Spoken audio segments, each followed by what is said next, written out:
Hello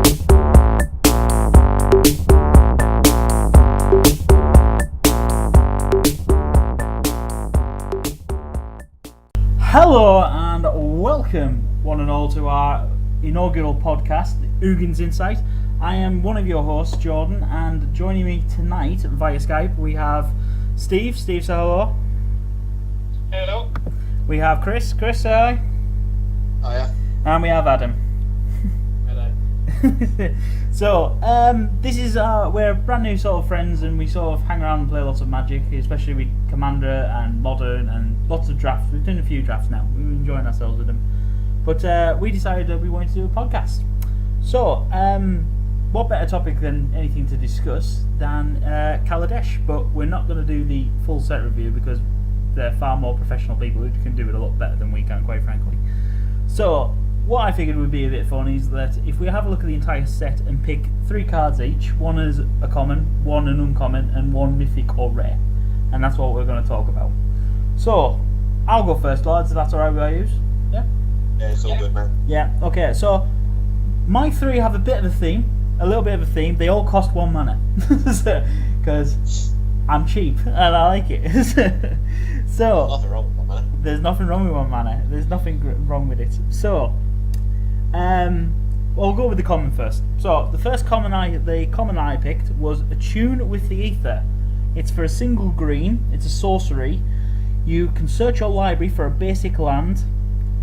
You reveal it, you put it into your hand, and then you shuffle your library and you get 2 energy. Now, obviously, energy is the new mechanic. I love this thing because this is roughly Traverse the Uvenwald at the moment, but obviously Traverse the Uvenwald does have the benefit of once you've got Delirium, you can go get a creature, which is quite frankly quite very good. But I think early game, this is quite sweet. I don't know what anyone else's thoughts are on it. The thing is, also, you get the 2 energy counters, and from the looks of it, you do practically some very nasty stuff with the energy counters from what I've seen. Yeah, I do think sort of, especially in black uses a lot of energy for naughty things. I think the energy bit's the main thing I like about it, actually. But I think actually it was a single 1-drop common. I think it's quite sweet. I don't know if you'll see standard play because at the moment it's going up against Traverse the Uvenwald, so I think it's only going to be relevant in an energy deck, I would say personally. But you might get some play after Traverse has gone out or rotated out. Obviously, that's not for a while yet. That's a fair shout, actually, Adam. I think once Traverse is going or near rotation, I think it will probably see some play. But until then, yeah. But yeah. Anyway, so I'll leave that one. Right, my next, the uncommon that I chose is a Harsh Scrutiny. This is for a single black sorcery again. Target opponent reveals his or her hand. You choose a creature card from it. That player discards that card, and you get to scry one. This, in my opinion, is sweet. I love the fact that this is duress for creatures, and you get the benefit of getting to scry off it. I think it's rather cool. The fact is, it's 1 mana as well. That is really cheap, especially for what it does. Yeah. Well, I'm thinking. Yeah. Oh, sorry, Adam. You first. That's right. I think this is going to get quite a lot of standard play, especially with the control decks. Literally early game, you can just see what's in the opponent's hand and get rid of that most lethal card that probably they will be playing later on in the game. I mean, it doesn't really work. Well, actually, no. I suppose at the moment, the one deck I think this is weak against is Red-Blue Spells, which obviously uses Thermal Alchemist. But then again, it hits Thermal Alchemist, so I actually don't really see a downside actually thinking on it. But no, I think it will see quite heavy standard play, especially in a maybe black-blue control. You know. If it doesn't get played, I can imagine it gets sideboards against creature-heavy decks. Yeah, I think you've hit the nail on there. I think actually, Chris, you're right on that. I think possibly a 3 of in the sideboard for creature against creature heavy. Remove their win con or bomb, I suppose. So like maybe the Gear Hawks or something like that, I suppose. But yeah, I think that's a good shout actually, Chris. I never thought of it that way. But yeah. Yeah. Anyone else got any thoughts on it?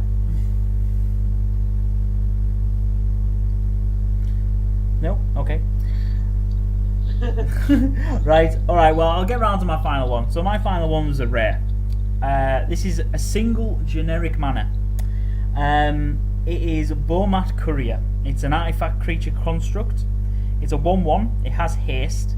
Whenever it attacks, exile the top card of your library face down, and you can't look at it while it's exiled. You then get to. Then later on, you can pay a single red, discard your hand, sacrifice it, and put all cards exiled with it by Bomat Courier into their owner's hands. I think this is really good, especially in a red aggro deck, because I've played lots of red aggro, and the amount of times that by turn 5 you can be empty-handed, and you're just top decking, and you're like, oh, I just need cards. This thing will can refill your hand technically, nearly enough. Yeah, I've experienced that playing red-white aggro as well. I pretty much towards the end of the game, I'm just literally out of cards. If I could get cards into my hand, then it probably improve my game. I mean, yeah. I mean, obviously you're in the position of where you've got no, you don't know what's been exiled. That's the problem, and it's sort of, oh, what do you do about it? Or, you know, is it worth? But then again, I was actually thinking the other day that I wondered if this worked with that green. Well, it's not Collected Company. You know, the one that scries down 10, pick 2 creature cards, sort of thing. It's the one where you pick 2 creature cards and you give your opponent chooses one of them to put on his side of the battlefield, and it says that you get all the rest. So I was actually wondering that does this work in exile, sort of thing. So if you've exiled a load of creatures with this, does that trigger? But I suppose I'll have to bring that to a judge and ask him. Because if so, I think I've just stumbled upon the one of the top tier 1 decks now. In red green, play all the big fatties and just get them all back with that spell. But yeah. But yeah, anyone else have any thoughts on the Bomat Courier? I think you pretty much just hit the nail on the coffin, what I think as well. Yeah, well, with regards to get your hand. Yeah. Even better with madness as well. Oh yeah, with the discard. Yeah. I suppose actually, I never thought about it. Yes, you can get it out even earlier. Yeah, no, that's a good shout actually, Steve. I never thought of it that way. Actually, yeah, I suppose you could just discard into some creatures or discard into a couple of fiery tempers and stuff. That'd be good. All right, well, that was my 3. So, Steve? Do you think would you like to talk about your 3 first? Okay. Yes. Okay. Yep. Sure. Fire away. Pick whichever one you want and go. Yeah. Okay. I picked. I'll start with the common, same as you. Okay. So my common is Select for Inspection. It costs just 1 blue mana. What it does, it turns target tap creature to its density. So I think this is a brilliant card to have in your hand, in your starting hand early game, especially because if you play this in your first turn, when they take their second turn, you will be able to scry one to make sure you've got enough land or look for a decent creature in a better hand, and basically get off to a good. Your opponent basically skips a turn anyway as well, because their creature's gone back as well. I think will give you an instant advantage at the start of the game if you're looking to rush out plenty of smaller creatures as well. Basically, it's brilliant starting card. Yeah, no, I'm fully agreeing with you there. I mean, I actually thought about this as useful as a combat trick, because I have noticed there's a few like common level creatures now in Kaladesh that when you tap them, when they become tapped, they'll do like a damage or you gain a life and lose a life. But you could actually theoretically go to attack step, attack with them, tap them, bring this, get them back in the hand, and then after try see if they block, and then you could get them back in hand, scry one, and you can sort of make a couple of plays from there. I thought, and then you could replay them if they're cheap enough. But I think, I'm with you on this. I think this is a really sweet card. Or, as you said, is putting your opponent's board step back. You know, if they've just played a creature, and I mean, sometimes some of the creatures do come in tapped. I have seen there's one in black that comes in tapped. Putting that back in hand could be rather annoying, because it means they're putting them back a turn, as you said. But yeah. And if worst comes to the worst, you know you're going to get hit big. You can return that creature to the hand for 1 mana, which is very, very cheap. Yeah. Get a big creature that's going to hit you back. Yeah, oh yeah. I mean, yeah, if they're coming in with, what was it, the Verdurous Gearhawk, so say they've made it an 8/8 for 6, you know, that thing coming at you, trampling, is horrifically terrifying. But yeah, I think that would be rather funny. He said, no, back to hand, please. I mean, you know they've got it in hand, you know, but yeah, I think it's rather sweet. But yeah. Should we go on to the next one then? Yeah. Okay. Yeah. Okay. So my uncommon card is Unlicensed Creation. I've been running a red-green, red-black creature removal deck for a little while towards the end of the last set, and this is basically a big upgrade on Murder. What it does is destroy type creature, same as Murder in the previous set, except you also do 3 damage to that creature's controller if you control an artifact. Yeah. That's and it's also easy to cast as well because it costs a red and a black instead of 2 black and 1 extra. This is going to go straight into my.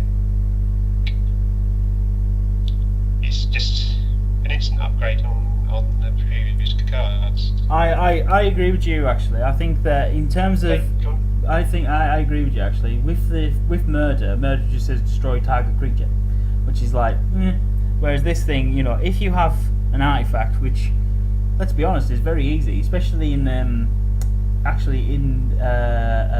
Innistrad block, where you could get clue tokens easily enough. They count as they're token artifacts, so you can actually, you know, this thing works very, very well in conjunction with the last set. So suddenly, you know, destroy your creature, take a lightning bolt to the face, please. You know, I think, you know, the possibility that this could be a blowout late game or even early game, you could put your opponent back several steps as well. Again, Especially if you're running 4 and you can get all 4 out quite early. That's 12 damage. That's over half their health dead. Before. Yeah. Oh yeah, no, yeah. If you've got an artifact of whatever, and that's 12 damage that they can't stop. Well, can't stop without countering it. But yeah, it's definitely worth it.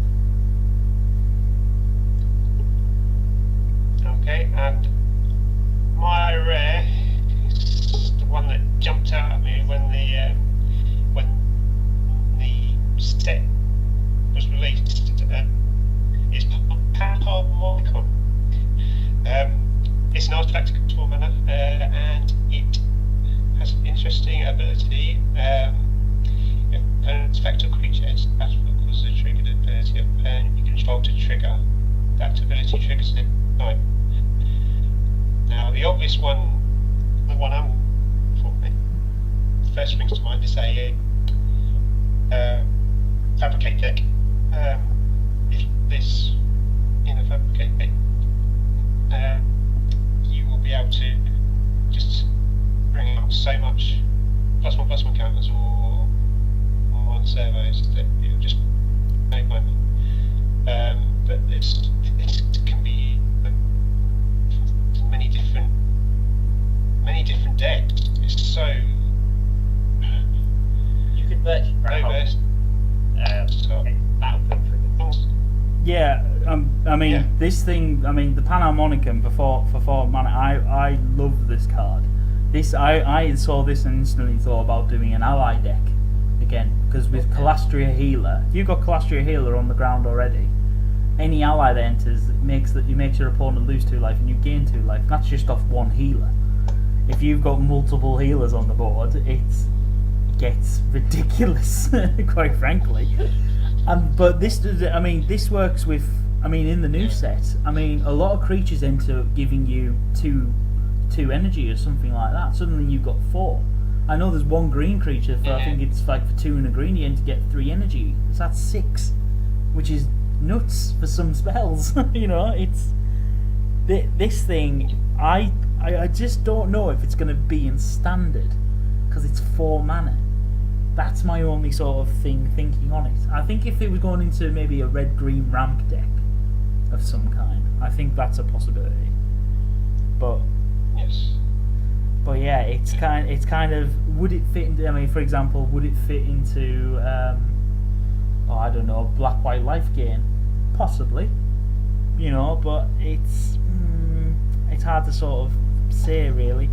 I think I would love to see it in top tier 1 standard decks, but I don't think it will personally. But in terms of a new commander card, oh yes, this could easily fit into my elemental deck, which has a lot of enter the battlefield triggers going on with elementals. So I think this could easily see playing commander. But yeah, anyone got any thoughts? Okay. Anyone else got any thoughts? Yep. All right. Well, let's shift. Sorry. Yep. I just think if I was personally to play that, like you said, it probably wouldn't run the standard. It would be mainly focused on things about. You would probably need a lot of battle tricks in your deck, but you're still relying on getting that card out early. Well, when you've got 4 mana to make a full use of the deck, and you definitely have to run 4. But for me, I don't know if it would be potentially relying on too much on 1 card if you were to do something like a deck like that, but then maybe there'd be ways to pull that out. So it's got its benefits. I definitely agree. I think if you use it right, it's a very, very powerful card, but you've got to make sure you get the use out of it. Yeah, no, I'm in agreement with you on that, definitely. Yeah. Right then. I just built the deck around it rather than. Yeah, I think it would pretty much be that. Or what's the win con of your deck? Whereas most people have maybe 2 win cons in it. They'd literally be the Panharmonicum. I think would be the key feature a lot of the time. Yeah. Right then, let's move on. Let's keep this swiftly going. Adam, do you want to go next? Okay then. So I've got a mixture of cards. I've mainly with my 3 cards mainly focused on what's going to benefit in my deck. So this is the cards I'm looking forward to. The first card I have picked is my common. Is Built to Smash. It's for 1 red mana and it's an instant. Target attacking creature gets +3/+3 until the end of the turn. If it's an artifact creature, it gains trample as well. I was mainly using this for my my white-red rush deck, especially to transform the Lone Riders. Just for 1 mana, you can. Oh god, that's wrong. I didn't think of it that way, but yeah, Lone Rider suddenly becomes a 4/4. Oh, that's suddenly got an evil. Oh yeah. We're swinging 4/4 in go 3. I've been using Strength of Arms actually, which was +2/+2 originally, just to try and get a quick transform.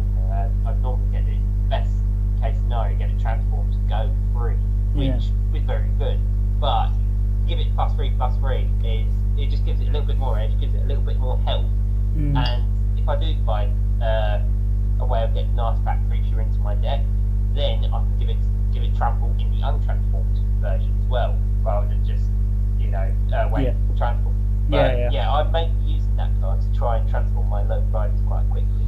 But 1 mana and give a creature +3/+3, that is a huge difference, and it could be the difference. I believe, I think if I remember my modern correct, in fact I think they have green for green Phyrexian mana is mutagenic growth gives it +3/+3, but that's in green, which you'd expect pump in green. But yeah, I think the most you get in pump wise in red, tends to be like +2/+1 or +1/+1 and first strike sort of thing for 1 mana. But yeah, I think it's I mean, yeah, to be fair though, I mean, there's a lot of artifact creatures running around. I mean, just suddenly having a 1/1 servo become a 4/4 trampler can swing a game quite easily in one combat. You know, that's definitely It's a lot of the red creatures, red instances, from my experience, like you said, it normally gets maybe +3 attack, but it doesn't give it with the life as well. So that kind of gives it a little bit more of an edge, in my opinion. Yeah, definitely. So yeah, anyone else got any thoughts? Or says that can get evil. Yeah. Okay, then, should I just move on to my next card? Yeah, sure. Yeah, fire away. Yep. Okay, so my uncommon is Aerial Responder. So it is a dwarf soldier for 3 mana. It's 2 points and 1 of any colour. It's got Flying, Vigilance, and Lifelink, and it's 2/3. I was kind of using this with the combination of Odric. You've got giving all creatures flying, giving all creatures vigilance, giving all creatures lifelink, and it's quite a nice free drop. I'll compare it to Expedition Envoy, but it's got the bonuses of the Flying, Vigilance, and the lifelink as well. So I'm considering running 4 of those in my deck. Yeah, no, I this thing is an amazing card, and I think actually, to be fair, if I open my sealed pool or in draft, if I was opening draft and I had a crap rare and I saw this would be a first pick for me, quite easily. Yeah. It's, I mean, for 3, I mean, actually, I haven't looked at some of the other 3 drops for flyers. A lot of them are 2/2s or 1/3 sort of thing, but this thing, you know, and a lot of them have very vanilla. They just have flying. This thing has vigilance and lifelink. It suddenly is like, yes, please, thank you. That's what you want. It's very close to Gisela, actually. In a sense of, actually, it's pretty much, it's only 1/1 off each way, and you've lost strike strike off. But for 3 mana, it's a little bit less mana, so you know, I think I'll be very happy with that. Yeah. To be fair, it's the only problem you've got with it, and this is a very small negative, is that it is double white, and getting a double of one colour by turn 3, unless you're in a monocolour deck, can be quite awkward. That's the only downfall of it. But you know, I think, to be fair though, this is easily a high up on the pick rating. I think, to be fair, I think it's a great card. Very easy. I think that'll definitely be seeing a lot of standard play. I think there's a lot of 3 drops. Yeah. But yeah. Okay. Any other thoughts? No. No. Cool. Okay. So I will move on to my rare, which is Fumigate, which is 3 of any colour, 2 flames. It's a sorcery, and it's destroy all creatures. You gain 1 life for each creature destroyed this way. So it's basically a beefed up vanquish, in my opinion. It's basically just one fight. The only problem with it is if there's indestructible build. But then I thought, and we're having a little discussion before the book up, we could actually use this and just destroy the other half of the build. Because Odric's ability allows you to have the status till the end of the turn. So if I can get 1 creature indestructible, because all my creatures indestructible, play Fumigate, my creatures say destroy it, wipes out the other side of the field. Alright, so you're talking about doing this in the second main then? So yeah, because obviously Odric's ability only kicks in at combat, doesn't it? So yeah, well there's that way, or another cheap way of getting around it, if you had the mana open, of course, is what is it? The 3 mana instant make a stand, 2 and a white. Your creatures get +1/+0 and indestructible. That's another way, but that would involve you having 8 mana. But to be fair, if this is late game, fair, if you had this in hand, I'd want to get as much value out of it as possible and devastate the other guy's board. You know. The thing is, even if their board is indestructible, you could use Bond's Mortality, remove their indestructible, then use it as well. Oh, so what? Green white Yeah, that Yeah. would work. Yeah, green white would work. Oh, yeah, Bonds of Mortality's only how many mana is that? That's 4 mana. I think it's 4, but Yeah. to actually disable the instruction was only 1 green. Yeah, so that would work. Yeah, so you could. I mean, worst case scenario, you'd lose your guys as well, but I suppose you get more life out of it and you reset the clock, which is good. Yeah, Yeah. I would agree with you on that, definitely. Yeah. But yeah, no, I like it. I think Fumigate. I mean, to be fair, basically it's Wrath of God. Wrath of God used to be, what was it? I think it was 2 and 2 white, and it was just destroy all creatures. And this one's 3 and 2 white, and it says destroy all creatures, and get life for each one you've destroyed. I mean, to be fair, that I mean, we're discussing commander. If we're discussing commander, that's immediately going in a lot of white decks. Oh, It's like, yeah, let's just reset the clock, shall we? You know, that's all I would do, just for fun, just to wind people up. But yeah, no, I think it's a great card, definitely. I mean, I think if I was gonna have it, if I open it in my sealed pool, I think I'd rather have it in the sideboard than the main board. But depending on what sort of deck I was going for, but yeah, no, I think that was good. So, well, that's your 3 done, Adam. Chris, should we do yours? Okay, cool. So when I chose my 3, I've tried to keep in mind what I'd use for my deck, Yeah. sort of what I would take out and then put in for my deck. Yeah, sure thing. So for my uncommon, I've gone with Ornamental Courage. Basically, it's 1 green mana. You get to, and it's an instant that you get to untap target creature. It gets +1/+3 until end of turn. Now the way I was looking at this, because I run spirits, a lot of my spirits is very weak. So I could literally attack, wait until they attack next turn, use this, and have basically a little bit of a beefed up defender as I'm doing it. No, I think it's a great card. I think the untap is probably one of the most important things because well, when Over the Gatewatch came out and they had what was that, containment membrane. You know, that used to just say tap target creature. It didn't say it couldn't attack or block. But if you used Vines of the Recluse on it, suddenly you'd untap it and it got a boost and it could block then. I mean, I think that this thing could, as you say, suddenly, you know, you swing in and the guy goes, oh, I'll chump here and here and I'm gonna kick you in the side for that one, you idiot. Suddenly if you untap and take out their biggest creature, and it's like not as devastating to them and they've lost momentum, I think, definitely. Good, it's a good little 1-drop pump, I think. And then if you've got a strong one, you can always pump it twice and make the creature even stronger. Yeah, all that. Yeah, I mean, yeah, if they try to do so much damage to you, like if they actually say they've got a load of energy and they do the what's it called? Die Young spell. Yeah, the one which gives you -1/-1 for each energy they put into it. Suddenly, if they do, like, say for example, you've got a 6 toughness creature and they put 6 energy into it and they've got no one left, then you could do this to give it a boost and go, no, thank you. And they've lost all their energy counters then, which could be made detrimental to their deck. So yeah, I think it's a great little spell actually. Where would you? I mean, what's people's thoughts? Would you say it's better than the built to smash? The +3/+3. I mean. I think it depends really what cards you're sort of running. If I was running red, personally, I would put smash in. Yeah. But because I'm running white, green, blue, this screams out to me a lot more. Yeah, definitely. I think it's great. It's great for green players, definitely. But it's kind of. I think the untap target creature is probably the best bit. I think definitely. But yeah. Because especially, actually, I've just thought that gets around the selected for inspection, because that says return tap target creature. So if your opponent's trying to return something to your hand and you don't want it, you could actually untap it. So it fizzles. Snap! I didn't think of that. Yeah, I've literally just thought of that actually, and I was like, oh, that's rather naughty.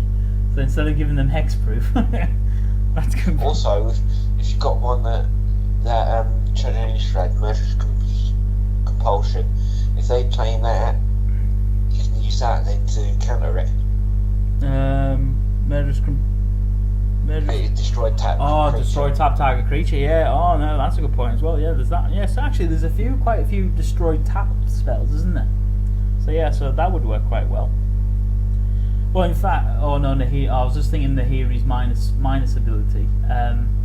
It's for tap Yeah, that target. works. That's for tap target creature as well. But that also hit. I was thinking for artifact. But that the artifact doesn't have to be tapped. I think on that. But yeah. Okay. No, I think it can be untapped and it still could die. Yeah. Basically from the hearing. Okay. Oh well, that's good. That's a good choice. All right. So you want to hit us with the next one? The next one I chose from my uncommon was Engineered Might. It's 3 any mana. It's a green and a white. It's a sorcery. Basically, you get to choose one. Either target creature gets +5/+5 and trample to end of turn, or creatures you control get +2/+2 and vigilance till the end of turn.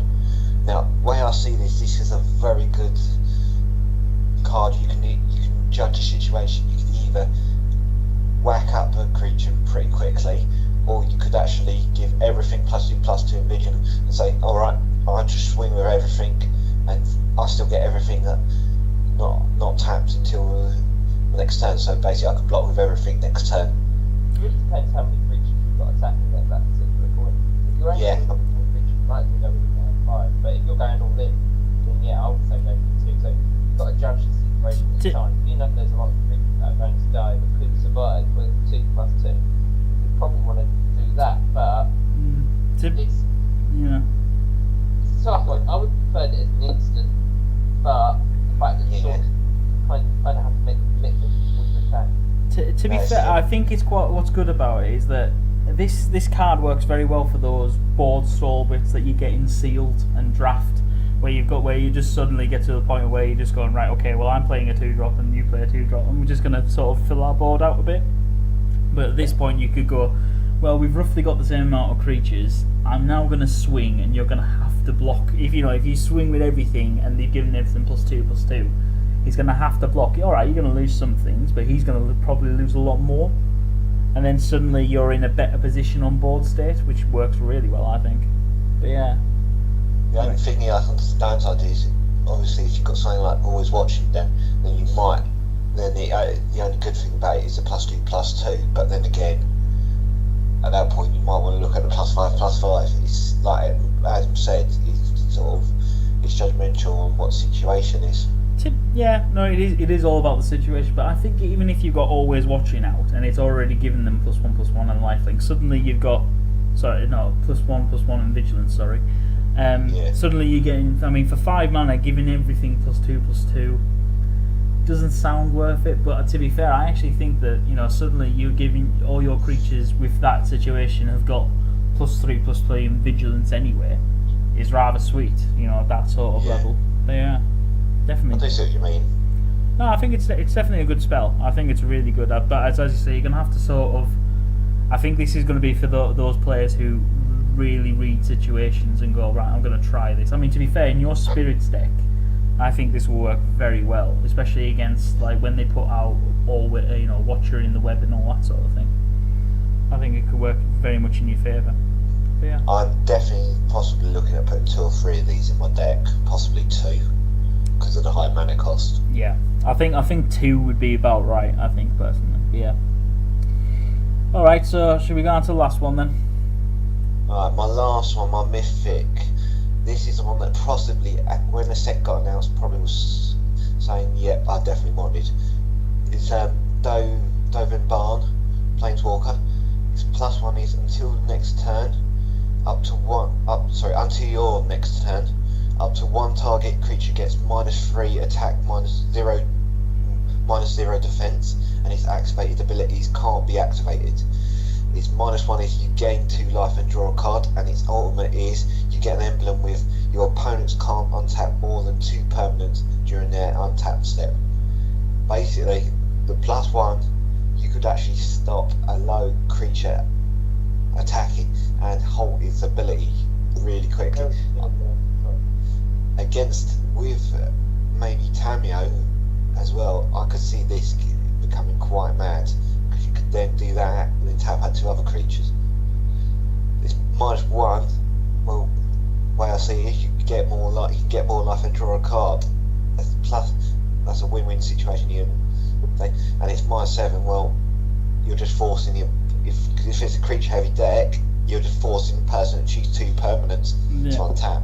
I mean, to be fair, the first ability, the +1, the +1 giving -3, -4, and I think the more benefit, that's fine, but I actually think the more detrimental thing to it is, and activated abilities can't be activated. I think that's crucial in a lot of decks these days. You see a lot of synergy like with Duskwatch Recruiter and various other things like that. Suddenly their activated abilities, they can't do them. They can't sort of filter out the deck very well, and I think it's really sweet.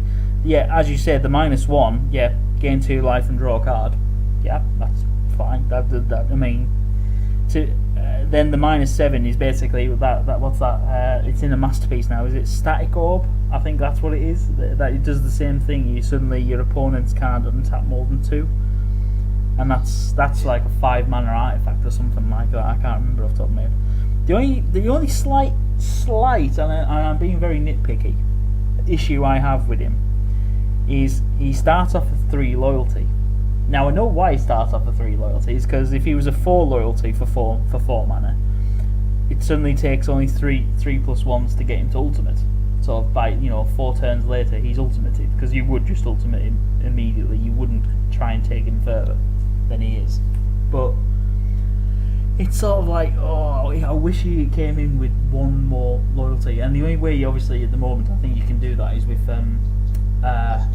for Gideon, yes, which is obviously, that's seen a bit of a rise lately, funnily enough, in price because of Nissa, Vital Force, funnily enough. Because Nissa is a 5 mana planeswalker that comes in with 5 loyalty and then ultimates at 6, which is just win-win-win. So suddenly she can come in at 6 for 5 mana and ultimate herself immediately, which is just rather wrong anyway. But yeah, I think I agree with you, Chris. I think that he's going to be a very, very popular planeswalker. When this set got announced, though, I saw him. Out of all the cards that were probably screaming to me to get, this was the one that was absolutely screaming at me. And I need this card. Personally, right, out of the 4 planeswalkers for this new set, obviously I'm not including the 2 intro pack ones. What number would you rate him on the scale of you think of where you'll come sort of in popularity? Well, I reckon between 2 and 3. Yeah, because of the red-blue planeswalker. I haven't looked at it properly yet.